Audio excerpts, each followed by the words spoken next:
자, 오늘 우리에게 주시는 하나님의 말씀은 이사야 13장 1절부터 22절까지 말씀입니다. 우리 이사야 13장 전체 중에서 19절 말씀 한 절만 같이 읽겠습니다. 시작. 바빌로니아는 나라들 가운데 영광이고 갈대아인들의 자랑이고 아름다움이나 하나님께서 뒤엎으실 때 소돔과 고모라 같을 것이다. 아멘. 자, 오늘은 이사야 13장을 살펴보겠습니다. 자, 오늘부터 시작되는 이 이사야 13장부터 23장까지의 내용에서는 열방의 심판에 대한 예언을 다루고 있습니다. 23장까지 각 장에 걸쳐서 성경은 바벨론, 또 아수르, 블레셋, 모압, 다메섹, 구스, 애굽, 에돔, 아라비아, 두로 이러한 나라들에 대한 하나님의 심판을 경고하고 있는데, 이것은 하나님께서 예비하신 메시아 왕국의 도래하기에 앞서서 그 전에 먼저 이 악한 세상에 대한 하나님의 심판이 필연적으로 임하게 된다는 것을 보여주는 것입니다.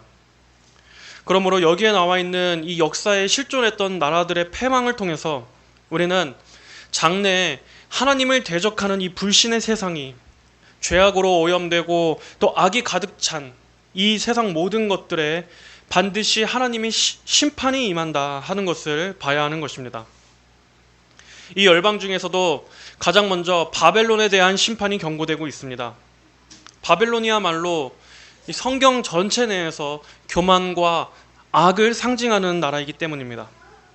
그래서 계시록을 보면은 계시록에서도 마지막 때에 하나님을 대적하고 이 세상 영광에 푹 빠져 있는 이 세속 나라들을 상징할 때 바벨론이라고 말하지 않습니까?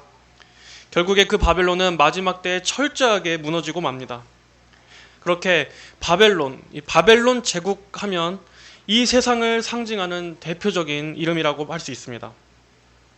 자, 그런데 특이한 점은 오히려 지금 이사야 선지자가 예언하고 있는 이 당시의 바벨론은 아직은 그 힘이 미비한 아주 작은 세력에 불과했었다는 것입니다. 오히려 이사야 선지자가 지금 이 말씀을 선포할 당시에 고대 근동의 패권은 아수르가 쥐고 있었습니다. 바벨론이 강대해져서 나중에 그 근동의 패권국이 된 것은 지금 이 이사야 시대로부터도 약 100년 정도가 지난 후의 일입니다. 그런데도 이사야는 바벨론이 아직 제국이 되기 전인데도 불구하고 벌써 제국이 된 것을 전제로 해서 그들에 대한 심판을 경고하고 있습니다. 그것도 마치 오늘 본문 13장의 내용을 보면은 마치 직접 그 광경을 눈으로 목격한 것처럼 아주 생생하게 예언하고 있습니다. 그래서 어떠한 학자들은 이것을 이사야가 직접 기록한 게 아니라 바벨론이 멸망한 뒤에 한참 뒤에 후대의 사람들이 이 이사야서에서 이 부분을 따로 편집해서 끼워 놓은 것이라고 말하는 학자들도 있었습니다. 하지만 그것은 너무나 인간적인 해석입니다. 오히려 우리는 이것을 통해서 무엇을 바라봐야 합니까? 하나님께서 바벨론의 심판과 멸망까지 이렇게 미리 한참 후의 일인데도 이것을 미리 예언해 주신 것을 통해서 우리는 하나님은 시공간을 초월하신 전능하신 하나님이시라는 것을 바라봐야 하는 것입니다. 그리고 하나님만이 역사의 절대적인 주권자가 되시는 것을 기억해야 하는 것입니다. 우리 사람은 감히 먼 미래의 일들을 알 수가 없지만 모든 것을 계획하시고 이끌어 가시는 하나님께서는 역사의 모든 그러한 나라들의 흥망성쇠와 또 한 나라가 강하게 일어나고 또 망하고 지고 하는 이러한 것들을 우리 하나님께서는 다 통치하시며 다스리신다는 것을 우리는 볼 수 있습니다. 그러므로 우리는 그 하나님께만 절대적으로 신뢰를 둬야 하며 역사의 주관자가 되시고 통치자가 되시는 그 하나님의 섭리에 우리의 모든 것을 소망을 둬야 한다는 것을 알 수 있는 것입니다. 자, 그럼 말씀을 살펴보겠습니다. 우리는 지금까지 지난 12장까지의 내용을 통해서 하나님께서 하나님의 백성들인 유다에게 주셨던 그러한 징계의 말씀들과 또 회복과 구원에 대한 말씀들을 살펴봤었습니다. 그러나 그러한 그들에게 주었던 그 회복과 구원과 소망의 말씀을 들었음에도 유다 백성들은 아마도 긴가민가했을 것입니다. 과연 하나님께서 우리에게 주신 약속을 이루실 것인가? 지금 이렇게 사방에 주변에 강대국들이 우리를 둘러싸고 위협하고 있는데, 그리고 그런 강대국 앞에서 우리는 이렇게나 약한데 과연 메시아가 가져오실 그 놀라운 통치가 실현될 수 있을 것인가? 그것이 과연 이루어질 것인가? 하면서 반신반의했을 게 분명합니다. 그러나 그러한 물음 앞에 하나님께서는 오늘 14장부터 시작되는 이러한 주변 열방 강대국들에 대한 심판을 말씀을 주심으로써 인간이 생각하는 강대함 역시도 결국에는 하나님 앞에서 다 무너지고 결국 오직 하나님의 뜻만이 서게 될 것이다 하는 것을 보여주는 것입니다. 그리고 그 대표로 가장 먼저 바벨론의 멸망을 선언하고 계십니다. 하나님께서 인간의 거대한 강대함을 어떻게 부수시는지 보라 하는 것입니다. 바벨론은 눈부신 영광과 또 화려한 문명, 인간의 이러한 거대한 힘을 상징합니다. 바벨론이라는 이름에서 이 바벨은 혼란이라는 뜻인데, 그만큼 바벨론은 하나님의 관점에서는 죄악되고 무질서하고 혼란하지만 이 세상의 관점에서 볼 때는 세상의 모든 영광과 부함을 다 쥐고 있는 그러한 전형적인 이 세속 악의 집합체, 하나님이 없는 그러한 모든 헛된 영광들을 자체를 상징하는 것입니다. 바벨론은 느부갓네살 왕 때 가장 전성기를 구가했었습니다. 자, 우리 1절의 말씀입니다. 아모츠의 아들 이사야가 본 바빌로니아에 대한 경고이다. 하나님께서는 바벨론에 대한 경고를 유다 백성들을 향해 주고 계십니다. 이처럼 바벨론에 대한 심판을 말씀하시지만 이 말씀은 바벨론이 들으라고 주신 것이 아닙니다. 바로 하나님의 백성들이 들으라고 주신 것입니다. 그래서 무엇을 의도하신 것입니까? 너희가 믿고 있는 여호와 하나님은 약하고 무력한 신이 아니라 강하고 전능하신 하나님이시다 하는 것을 하나님의 백성들이 보라고 주신 것입니다. 그리고 이렇게 악인들의 패망이 확실하고 분명하다면 하나님의 백성들의 구원 역시도 마찬가지로 확실하다는 것을 우리가 신뢰하고 또 믿음을 잃지 말라고 하나님의 백성들을 향해 주신 것입니다. 하나님의 말씀이 성취되는 것을 보면서 너희는 소망을 잃지 말라. 하나님께서 악인들을 얼마나 철저하게 멸망시키시는지를 보며 최종적으로 하나님의 구원과 심판이 어떻게 공의롭게 집행될지를 바라보라 하는 것입니다. 마찬가지로 우리 역시도 그렇습니다. 우리는 이러한 이방 국가들에 대한 심판의 말씀을 보면서 한편으로는 이런 생각이 들 수 있습니다. 아니, 이렇게 하루하루 제가 지금 사는 것도 너무나 피곤한데 왜 제가 하나님의 백성들에 관한 얘기도 아닌 이러한 이방 국가의 심판에 대한 말씀을 들어야 하나요? 생각만 해도 너무 피곤합니다 하는 생각이 드실 수도 있습니다. 오늘날 같이 이렇게 다들 사는 게 너무나 여유가 없고 빠듯한 이러한 시대 속에서 사람들은 하나님의 이러한 말씀조차도 좀 가볍고 좀 쉴 수 있는 그러한 메시지를 원하지, 이렇게 심판, 멸망, 이러한 주제, 무겁고 부담되는 주제들은 듣고 싶어 하지 않는 것이 당연합니다. 저 역시도 이러한 것들을 듣는 것만으로도 피곤하다라는 것을 충분히 공감하고 이해합니다. 하지만 하나님께서 유다 백성들에게 이러한 말씀을 주신 것도 그만큼 하나님께서 이 세계를 통치하신다는 것을 보면서 하나님의 백성들의 믿음을 세워주시고자 하셨던 것처럼 우리 역시도 이러한 말씀을 피곤해, 심각해, 부담돼, 무거워 이렇게 들을 것이 아니라 우리의 유익을 위해서, 우리가 하나님을 더 잘 믿고 신뢰하고 우리의 믿음을 더 견고하게 하기 위해서 이 말씀 역시도 감사함으로 들어야 하는 것입니다. 자, 여기서 바빌로니아에 대한 경고이다 할 때 이 경고라는 말은 다른 의미로는 짐이라는 뜻도 가지고 있습니다. 그만큼 심판의 말씀은 마치 우리가 짊어지는 짐처럼 무겁고 또 부담되는 것이지만 그렇다고 이 말씀을 우리가 무시하면 안 됩니다. 오히려 마음 한켠에 늘 염두에 두고 늘 생각하며 심중하게 여기며 기억해야 하는 것입니다. 내가 어디를 가든 또 내가 무엇을 하든 이렇게 바쁘게 하루 일상을 살아가는 것 가운데서도 우리는 항상 이 세상을 심판하시는 하나님이 계신다. 오늘도 이 세상의 모든 역사를 주관하시는 하나님이 계시다 하는 이것을 늘 마음에 염두에 두고 살아가야 하는 것입니다. 그것이 하나님께서 이처럼 경고의 말씀을 주신, 이 짐된 말씀을 주신 이유입니다. 자, 2절입니다. 너희는 벌거벗은 산 위에 깃발을 세우고 소리를 높여 그들을 부르며 손을 흔들어 그들로 존귀한 자들의 문으로 들어오게 하여라 라고 말씀하고 있습니다. 하나님께서는 벌거벗은 산 위에 깃발을 세우라고 말씀하셨습니다. 그리고 이 벌거벗은 산은 바벨론을 말하는 것입니다. 그만큼 아무리 강하고 화려한 이 바벨론 제국이라 할지라도 하나님께서는 그것을 얼마든지 민둥산처럼 벌거벗기셔서 수치스럽게 만드실 수 있다는 것입니다. 그리고 깃발을 세우고 소리를 높여 그들을 부르며 그들로 존귀한 자들의 문으로 들어오게 하라 하는 것은 하나님께서 소집하신 군대가 바벨론을 멸망시키기 위해서 바벨론의 가장 중심부까지 한 번에 쳐들어가게 하시겠다는 말씀입니다. 이 존귀한 자들의 문이란 바벨론의 그 왕권, 바벨론의 최고의 주권자들이 있는 곳을 말하는 것입니다.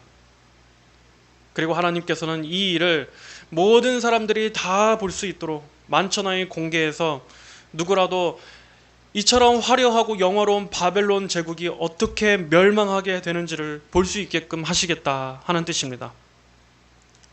3절에 내가 거룩히 구별한 사람들에게 명령하였고 내 위엄을 기뻐하는 용사들을 불러 나의 노를 풀게 하였다. 하나님께서는 바벨론을 심판하시기 위해서 하나님께서 특별히 구별하신 사람들, 군대들을 소집합니다. 그리고 그들을 침공할 도구로서 이들은 메대와 페르시아 군대를 사용하십니다. 여기서 내가 거룩히 구별한 사람들이란 바로 이 메대, 페르시아 연합군 군대를 말하는 것입니다. 자, 물론 그렇다고 여기서 메대와 페르시아 연합군이 하나님을 경외하는 군대라는 말은 아닙니다. 하나님께서 거룩히 구별했다고 해서, 그리고 또 내 위엄을 기뻐하는 용사들이라고 표현한다고 해서 이들이 하나님에 대한 신앙이 있다는 말은 아닙니다. 그러나 하나님께서는 하나님을 모르는 이방 군대라 할지라도 하나님의 목적을 이루시기 위해 얼마든지 이들을 도구로 사용하실 수 있는 분이십니다. 그럼으로써 이들은 자기들이 의도치 않더라도 하나님의 계획을 수행하게 되는 것입니다. 바로 그러한 의미에서 이들이 하나님의 뜻을 행하기 위해 구별된, 특별하게 선택된 군대라는 것입니다. 마치 출애굽기에서 하나님께서 이집트를 벌하실 때 하나님께서 사용하셨던 것이 무엇이었습니까? 아주 작은 이나 또 개구리, 메뚜기와 같은 이러한 아주 작은 미물들이었지 않습니까? 그럼에도 하나님께서는 이러한 아주 작은 곤충을 통해서도 거대한 이집트를 멸망시킬 수 있었던 것처럼, 이들에게 얼마든지 심판을 가하실 수 있으셨던 것처럼 하나님께서는 하나님의 뜻을 이루는데 모든 수단들을 다 사용하고 동원하실 수 있으십니다. 4절, 산에서 요란한 소리가 있으니 많은 백성의 소리이고 열국 민족이 함께 모여 떠들썩한 소리이다. 만군의 여호와께서 군대를 소집하신다. 여기서는 하나님의 목적을 수행하기 위해 하나님께서 많은 사람들을 불러 모으셔서 그만큼 산에 사람들의 웅성거리는 소리로 가득한 것을 보여주고 있습니다. 그리고 하나님께서는 여기에 만군의 여호와로서 나오는데, 하나님께서 이렇게 직접 모인 군인들의 수를 세시고 직접 감독하시고 관리하시고 검열하심으로써 이 심판이 만군의 여호와이신 하나님의 주도하에 이루어지는 심판이라는 것을 강조하고 있습니다. 또 5절에 그들이 먼 나라에서 하늘 끝에서부터 왔으니, 자, 여기에서 여호와께서 진노의 병기로 온 땅을 멸망시키시려는 것이다 라고 말씀합니다. 온 땅이라는 것은 그만큼 바벨론의 위세가 온 땅 전 지역에, 그 시대 고대 근동에 이들의 권세가 전역에 미쳤다는 것입니다. 그러나 그러한 바벨론조차도 하나님께서는 얼마든지 철저하게 무너뜨려 버리실 수 있습니다. 마찬가지로 마지막 심판의 때 하나님의 심판의 범위는 온 땅에 미치게 될 것입니다. 하나님의 눈으로부터 피할 곳도 없고 숨을 곳도 없게 될 것입니다. 히브리서 4장 13절에는 하나님 앞에서는 어떤 피조물도 숨겨지지 않고 모든 것이 벌거벗은 채로 그분의 눈앞에 드러나 있으니 우리는 그분을 염두에 두어야 한다 말씀했습니다. 하나님의 심판은 온 땅, 모든 민족, 모든 사람들에게 미칠 것이며 또 영적인 존재, 즉 악한 영들과 마귀에게까지 미치는 전 우주적인 심판이 될 것입니다. 그리고 이제 6절 이하에부터는 하나님의 심판이 이를 때 바벨론 사람들이 겪게 될 공포를 실감나게 묘사하고 있습니다.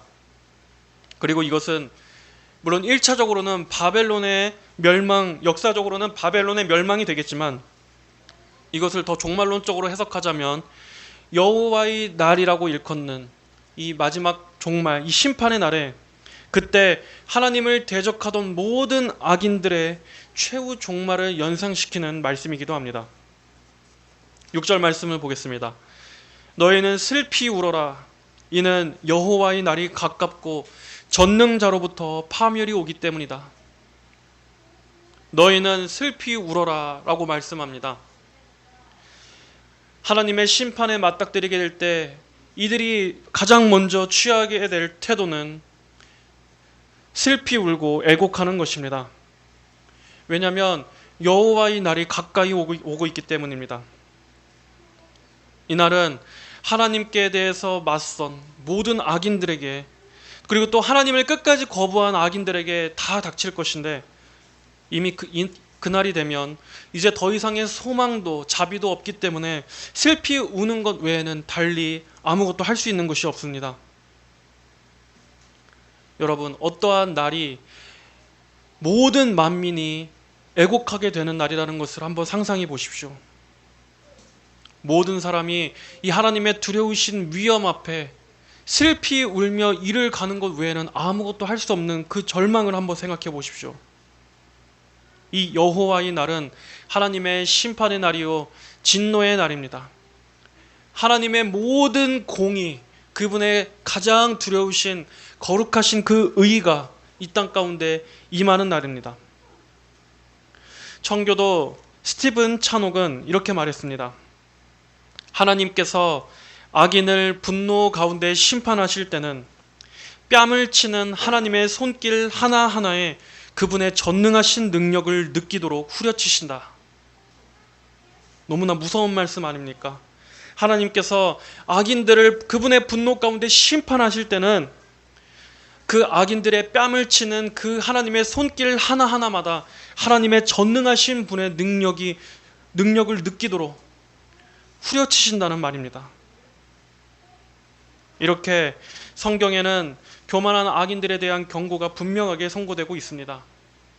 그때는 하나님을 조롱하고 하나님이 어딨냐 말하는 그러한 불신자들에게도 그들에게 가해지는 하나님의 이 두려우신 공의와 하나님의 이 무서운 진노를 그들이 정말 실제적으로 온몸으로 받아내게 될 아주 두려운 날이 올 것입니다. 그럼에도 우리가 이 하나님의 말씀을 무시하고 이 구원의 복음을 그저 농담처럼 여기고 조롱한다면 결국 그러한 사람에게 닥치는 마지막은 어떠하겠습니까? 이렇게 슬피 울며 이를 갈게 되는 두려운 멸망이 찾아오는 것입니다. 여러분, 이 세상에서 아무리 가장 무섭고 두려운 것이라 할지라도 전능하신 하나님으로부터 오는 파멸보다 더 두려운 것은 없습니다. 하나님만으로도 그분만으로도 전능하신 분이신데 그 전능하신 분으로부터 파멸이 온다. 전능하신 분께서 가하시는 파멸이 임한다. 너무나 무서운 것입니다. 하지만 오늘날 이 하나님의 심판이라는 이러한 주제는 얼마나 무시를 받고 있습니까? 심지어 교회에서마저도 이제는 이러한 여호와의 진노, 하나님의 심판의 날을 믿지 않는 것만 같습니다. 그러나 이 날은 가깝고 오고 있다고 말씀합니다. 그리고 여기에 바벨론만 해당되는 것이 아니라 이 세상에 대한 심판 역시도 점점 더 가까이 오고 있다고 성경은 말씀합니다. 그리고 그날은 정말로 너무나 무서운 날이 될 것이기 때문에 하나님께서는 지금 너희는 슬피 울어라 라고 말씀하시는 것입니다. 여러분, 우리가 장례식에 가면 특별히 어떠한 장례식은 유난히 더 곡소리가 정말 더 슬프고 더 무겁고 슬픈 분위기가 되는 그러한 장례식이 있지 않습니까? 그러나 하나님의 심판의 때에는 그것과는 비교도 할 수 없는 곡소리가 사방에서 터져 나올 것입니다. 이 세상에서의 곡하는 소리들은 심판 때에 겪게 될 광경에 그저 아주 작은 예고편에 불과할 것입니다. 자, 7절의 말씀을 보겠습니다. 그러므로 모든 손이 처지고 각 사람의 마음이 녹을 것이다.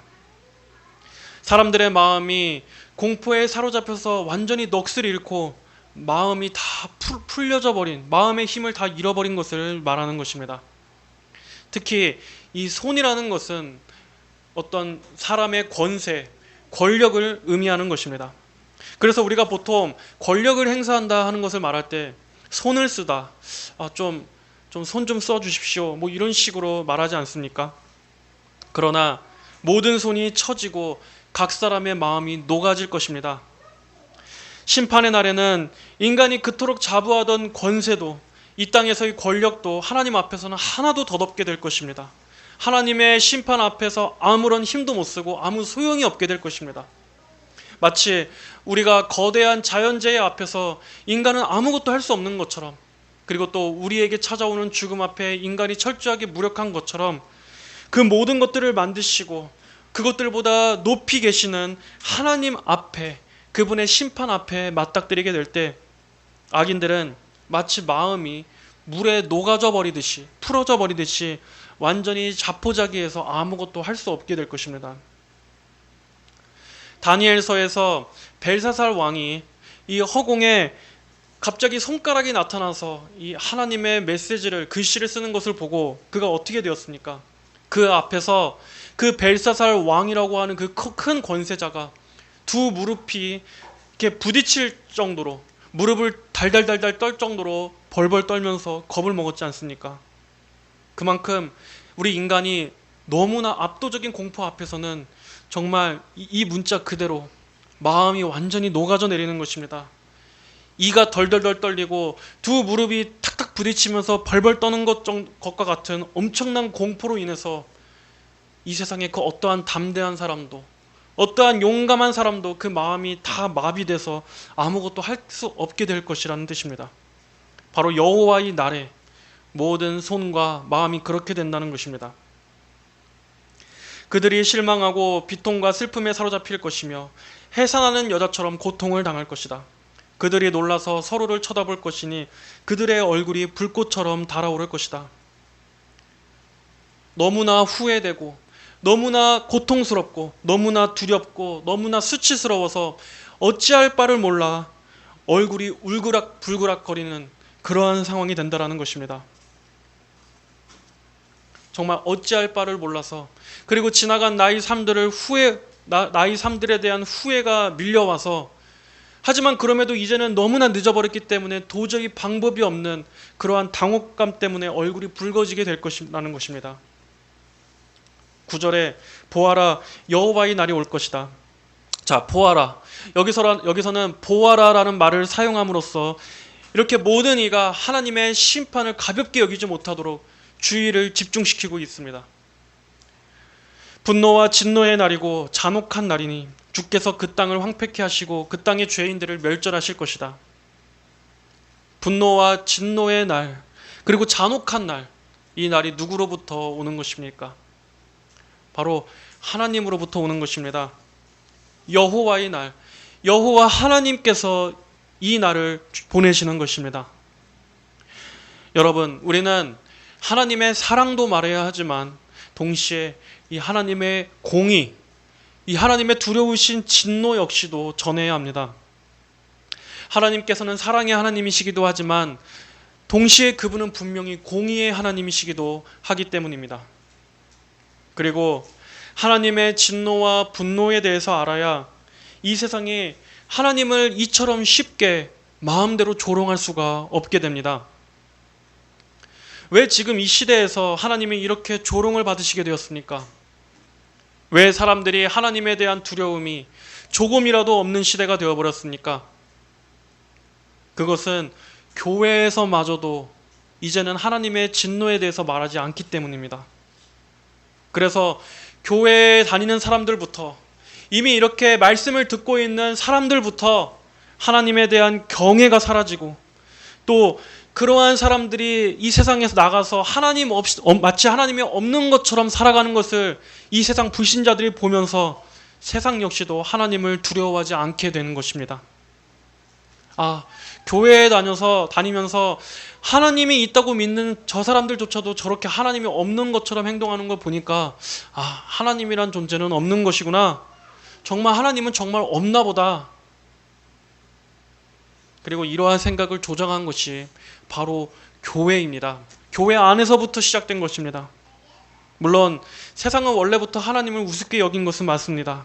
하지만 그런 생각을 더 부추기게 만든 것은 오늘날 하나님을 전혀 두려워하지 않는 기독교인들 때문입니다. 그리고 하나님의 진노와 분노에 대해서 전혀 말하지 않는 교회의 강단 때문입니다. 우리가 하나님께서 죄를 얼마나 미워하시는지, 그리고 죄에 대해 얼마나 무섭게 진노하시는 하나님이신 것을, 우리가 의로우신 하나님인 것을 진정으로 안다면 교회 안에서도, 그리고 교회 밖의 이 세상 사람들도 결코 하나님을 가볍게 우습게 여길 수 없을 것입니다. 이 심판의 때에는 정말로 두려울 만치 일말의 자비도 또 용서도 없는 잔혹한 날이 될 것도 우리는 온전히 전해야 합니다. 하나님께서 그만큼 잔인한 분이셔서가 아니라 그만큼 죄에 대한 하나님의 미움이 철저하다는 것을 모든 세상 역시도 알아야 하기 때문입니다. 그리고 그렇기 때문에 우리는 더더욱 그 무서운 심판으로부터 피하도록 사람들에게 구원의 복음을 전할 명분이 되는 것입니다. 만약 심판이라는 것이 그저 하나의 종교적인 관념이고 또 하나의 그냥 종교적 상징이고 교훈 정도에 그칠 뿐이라면 우리가 그 심판을 피해야 하는 이유 역시도 약해질 것입니다.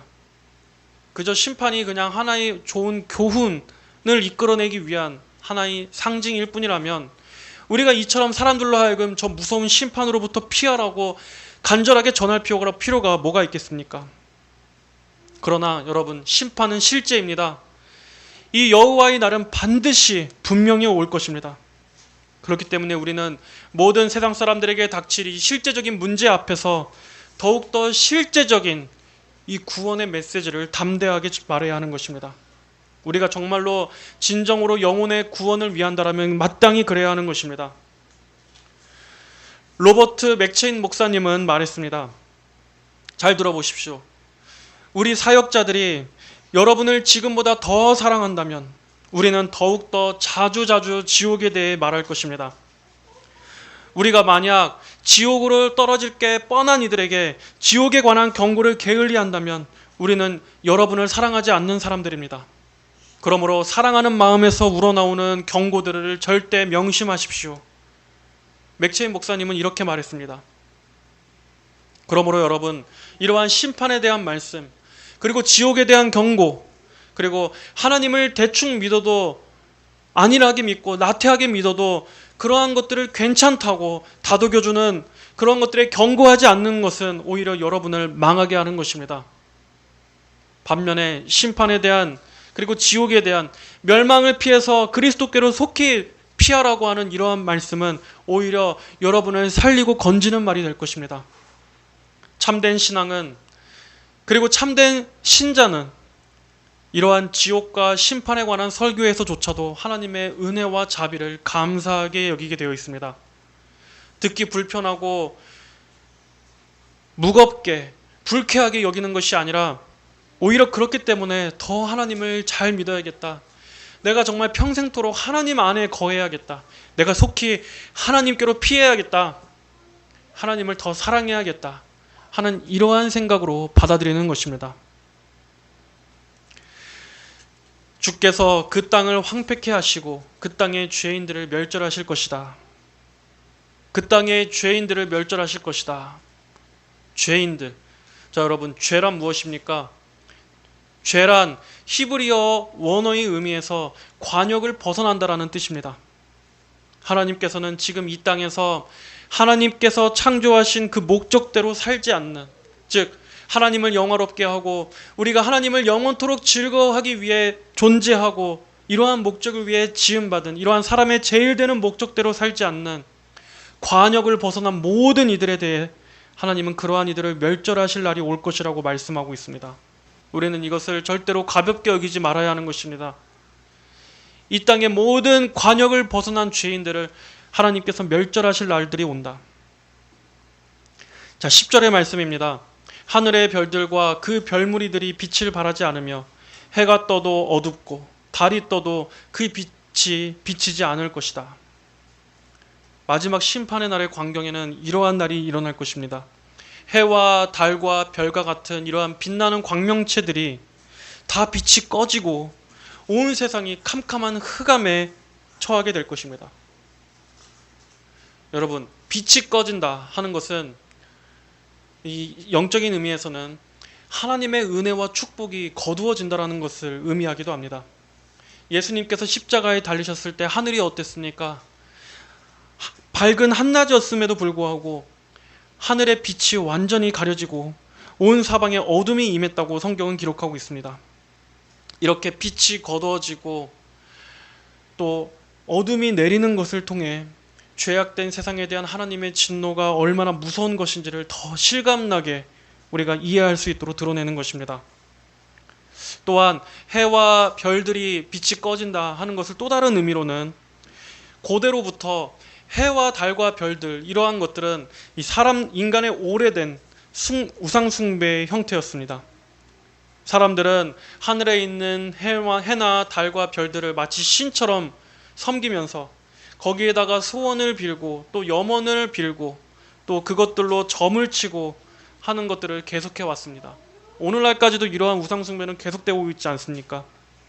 그러나 하나님께서는 이 세상의 종말에 그런 것들의 빛을 다 꺼버리심으로써 결국 인간이 그토록 오랜 역사 가운데 섬기던 그러한 우상들의 허망함을 드러내실 것입니다. 결국에는 마지막 하나님 심판의 때 아무것도 도움을 줄 수 없는 그 헛된 것들, 인간이 그 허망한 피조물에 불과한 것들을 섬긴 것을 더 노골적으로 정죄하실 것입니다.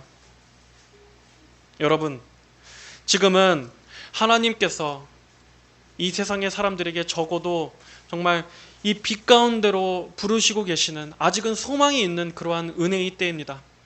아직은 하나님께서 이 교회와 또 하나님의 말씀을 통해서 복음이 들려지게 하시고 또 구원의 문을 열어놓고 계시는 자비의 때입니다. 이렇게 하나님께서 각 사람의 인생에 이러한 말씀을 통해서 아직까지 구원의 빛을 비추고 계실 때 사람들이 그것을 깨닫지 못하고 오히려 빛을 미워하고 어둠 속을 향해 달려간다면 결국 그 인생의 마지막에는 어떻게 되겠습니까? 작은 소망의 빛도 전혀 찾아볼 수 없는 완전한 흑암, 멸망이 될 것입니다. 참된 빛은 오직 예수 그리스도뿐이십니다. 그리고 또 하나님의 말씀 역시도 우리 인생들을 밝히는 빛이 됩니다. 그러므로 이러한 무서운 날이 임하기 전에 얼른 이 빛 대신 주님께로, 그리고 우리의 말씀의 빛 안으로 사람들은 나와야 하는 것입니다. 자, 11절. 내가 세상의 악과 악한 자들의 죄악을 벌하며 거만한 자의 교만을 그치게 하고 포악한 자의 거만을 낮출 것이다. 거만한 자의 교만을 그치게 하고 포악한 자의 거만을 낮출 것이다.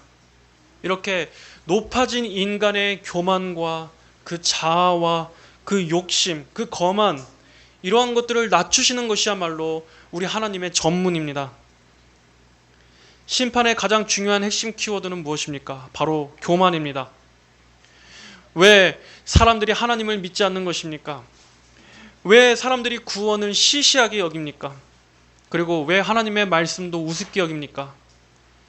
왜 사람들이 심판받고 멸망하는 것입니까? 결국 교만 때문입니다.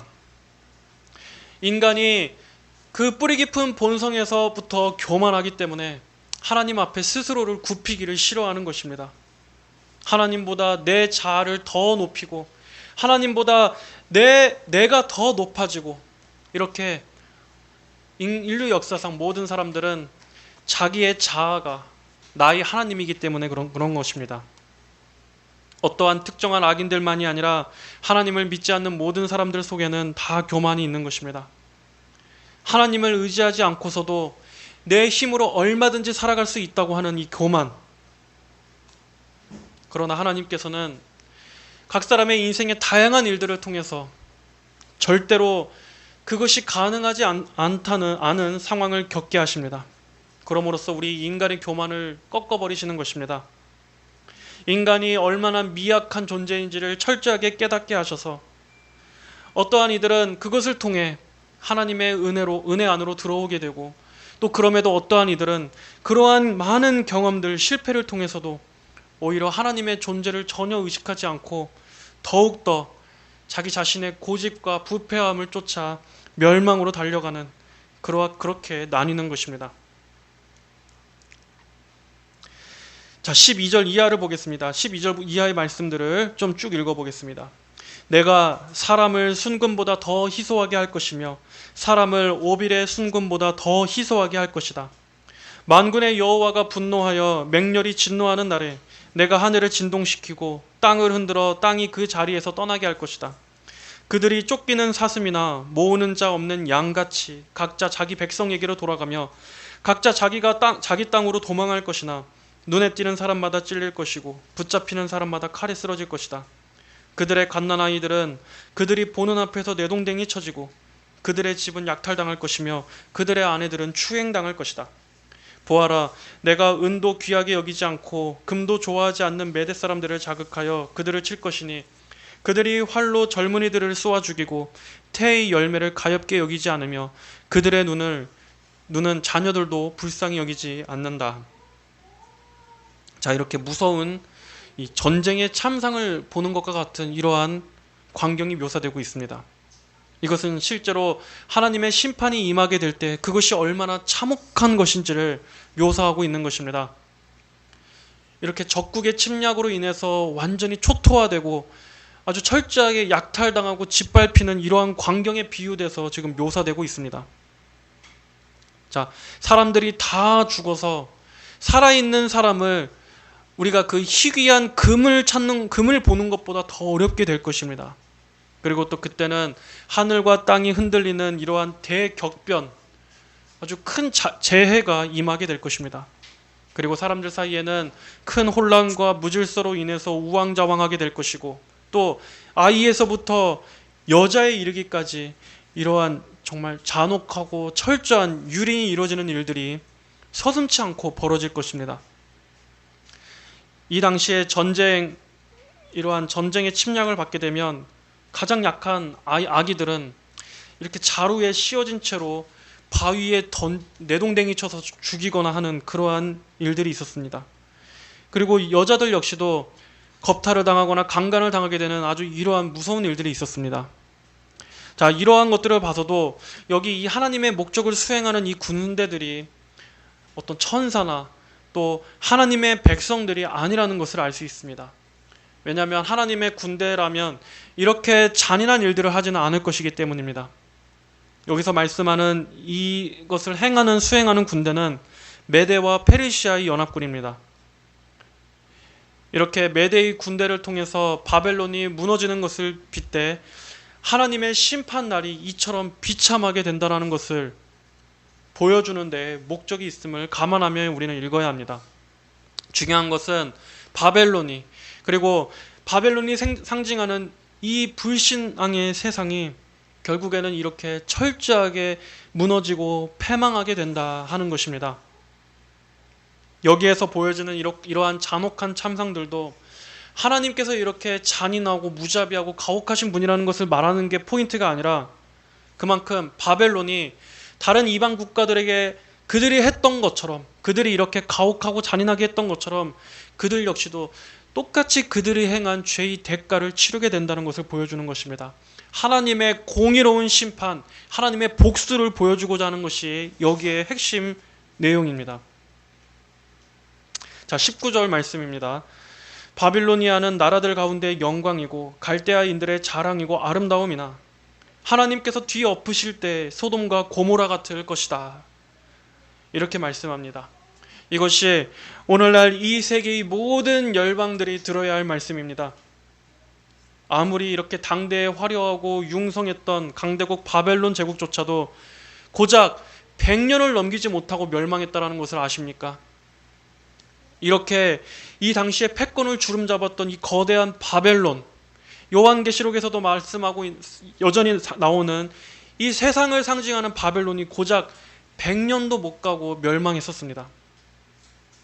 이렇게 역사적으로 위대했던 고대의 제국들, 그 수많은 문명들, 많은 영토들을 점령하고 큰 권세를 자랑하고 강한 군대를 가지고 나라들을 멸망시키고 정복시켰던 그 강대국들조차도 결국에는 영원하지 못하고 다 사라져 버렸습니다. 많은 나라들과 또 많은 위세를 떨치던 왕조들 역시도 천년 만년 계속될 것 같은 그들의 힘도 결국에는 봐보십시오. 다 사라지는 것들입니다. 고대 유명했던 제국들 중에 오늘날 무엇이 남아 있습니까? 오히려 그들이 화려함을 자랑했던 그 모든 것들도 오늘날에는 그저 그냥 과거에 이러한 위대했던 문명이 있었다 하는 것을 보여주는 유적지, 관광지가 돼버린 것에 불과한 것입니다. 이처럼 인간이 아무리 화려한 문명과 부와 강함을 자랑한다 해도 결국 이 세상의 역사와 국가들의 흥망성쇠를 주관하는 것은 우리 하나님께서 주관하시는 것입니다. 하나님께서 모든 인류의 역사를 다스리시고 하나님께서 나라들을 일으키시고 또 엎으시기도 하는 것입니다. 하나님께서 뒤엎으실 때 소돔과 고모라 같을 것이다.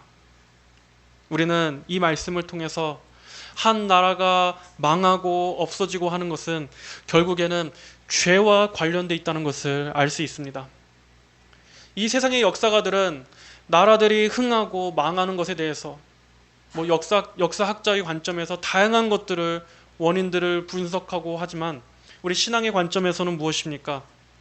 결국 한 나라가 서고 망하는 것은 죄가 관여한다는 것을 알아야 합니다. 하나님을 대적하느냐 아니면 하나님을 경배하고 따르느냐, 하나님을 가장 높이느냐 하는 이것에 따라 국가의 존속과 멸망이 걸려 있는 것입니다. 그것은 마찬가지로 나라도 마찬가지고 우리 가정도 마찬가지고 우리 각 사람의 인생도 마찬가지인 것입니다. 하나님을 높이면 살고 하나님을 높이면 부하고 대신 하나님을 대적하면 망하게 된다 하는 우리는 이것을 이러한 원리를 철저하게 기억해야 합니다. 우리가 하나님만을 구원으로 삼고 하나님만을 철저하게 신뢰하면 우리는 살게 될 것입니다.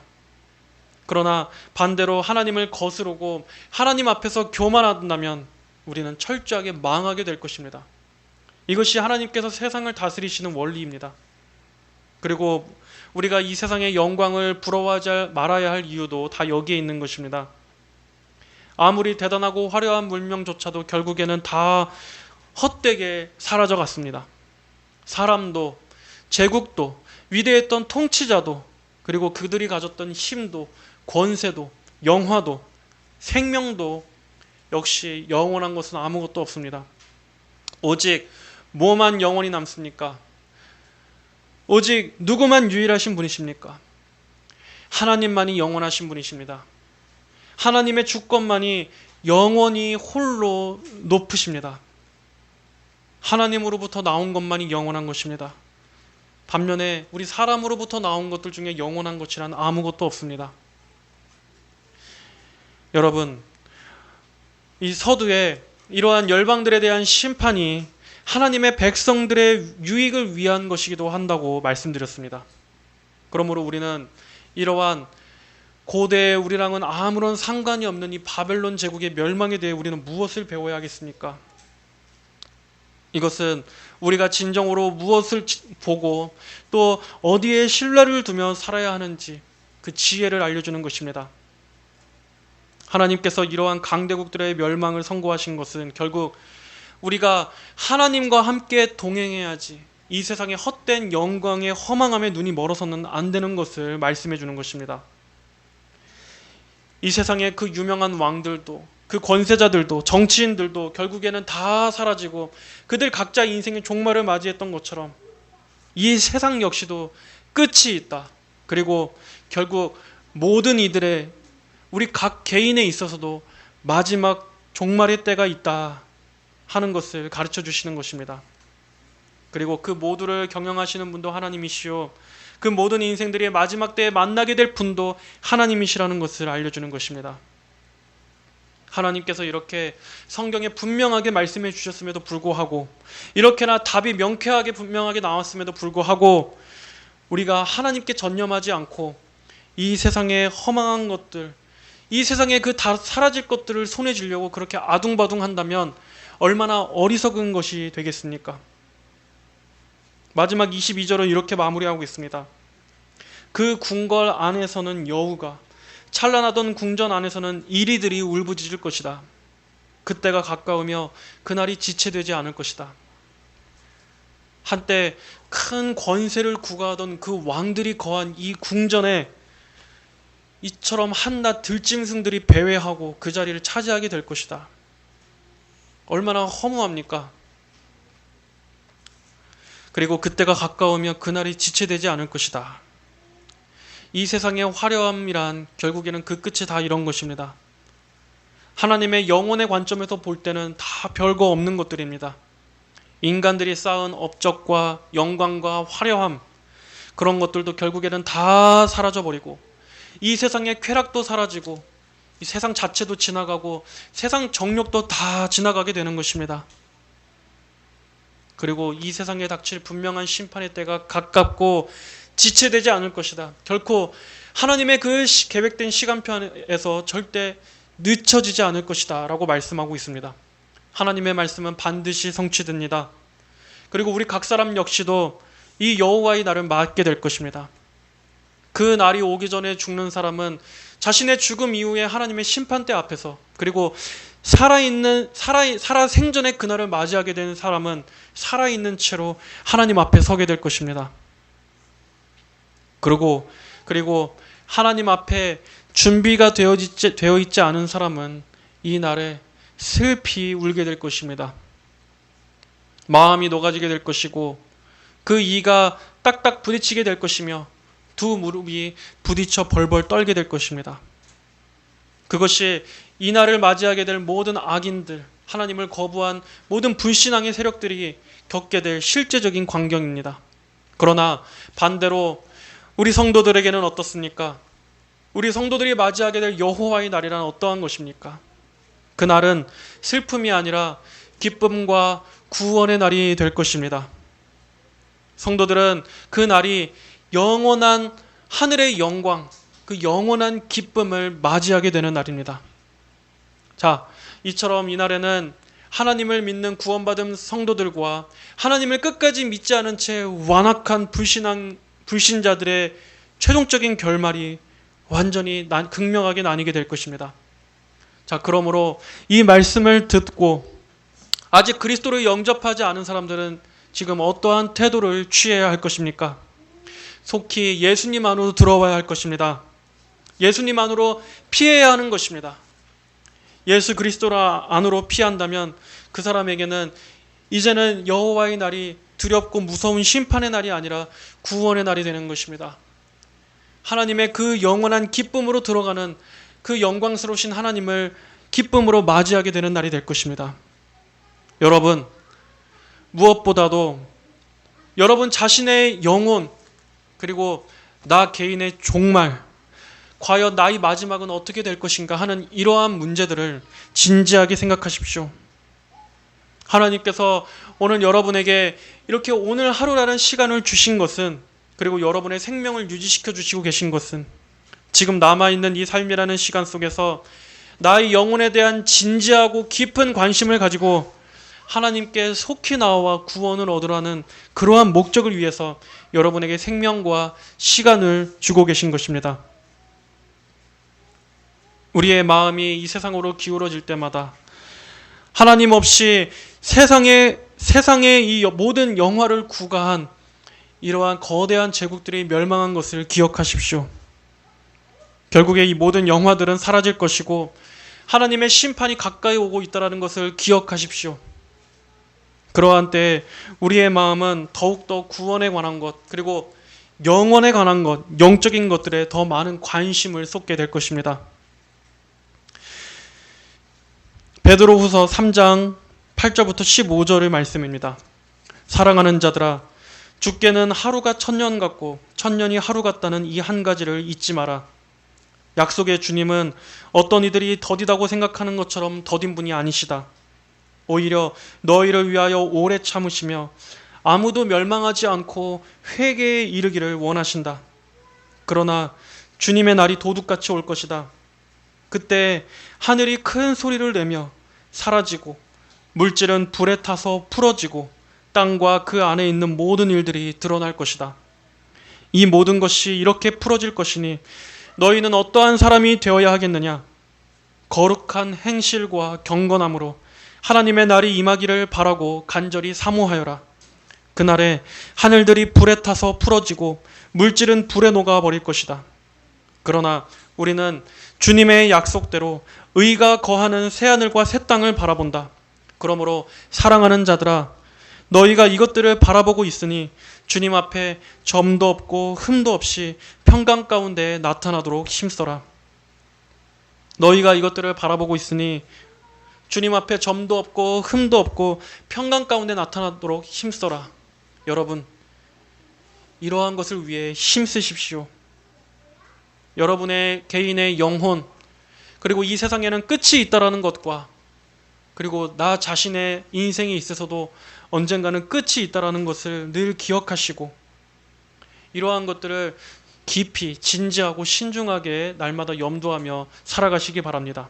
그것이 여러분을 영혼의 관점으로, 그리고 여러분을 더욱더 영원한 영광과 영원한 기쁨으로 나아가도록 해줄 것입니다. 모든 성도 여러분들이 하나님께 대해서 더욱더 진지하게 관심을 쏟고 하나님의 이 말씀을 신중하게 듣게 되시기를 주님의 이름으로 축복합니다. 다 함께 기도하시겠습니다. 하나님 아버지, 감사합니다. 오늘은 이 바벨론에 대한 심판 경고에 대한 말씀을 우리가 살펴보았습니다. 하나님, 이것이 단순히 이 과거 역사의 바벨론의 멸망에 대한 말씀으로 끝나는 것이 아니라 장차 하나님을 대적하고 이 세상의 영광을 사랑하는 이 세속 역사에 대한 마지막 심판을 보여주고 있는 것임을 우리가 배웁니다. 하나님, 이러한 때에 우리 성도들은 어떠한 마음으로 살아야 하겠습니까? 하나님께서 이 모든 역사를 심판하시고 그 문을 닫을 때가 오시며, 그때 하나님 밖에 있는 이 세상의 불신앙의 세상은 철저하고 무섭게 심판받은 것임을 우리는 미리 말씀을 통해 배우게 됩니다. 그러나 우리 성도들에게는 하나님께서 참된 지혜를 주셔서 이러한 세상의 멸망과 함께 멸망하지 않고 오직 그리스도 안에서 영원한 구원과 생명을 누릴 수 있는 이 귀한 은혜를 베풀어 주심을 감사합니다. 우리에게 주신 이 귀한 소망의 약속을 믿음으로 끝까지 붙잡고 아버지 하나님 앞에 점도 없고 흠도 없고 평강 가운데 나타나도록 힘쓰는 그러한 모든 성도들의 삶이 다 되게 하여 주시옵소서. 우리 성도들을 더욱더 거룩한 구원의 길로, 영원한 생명의 길로, 좁은 문 좁은 길의 길로 달려나갈 수 있도록 하나님께서 항상 지켜주시고 붙잡아 주시옵소서. 감사드리며 살아계신 예수님의 이름으로 기도하였습니다. 아멘.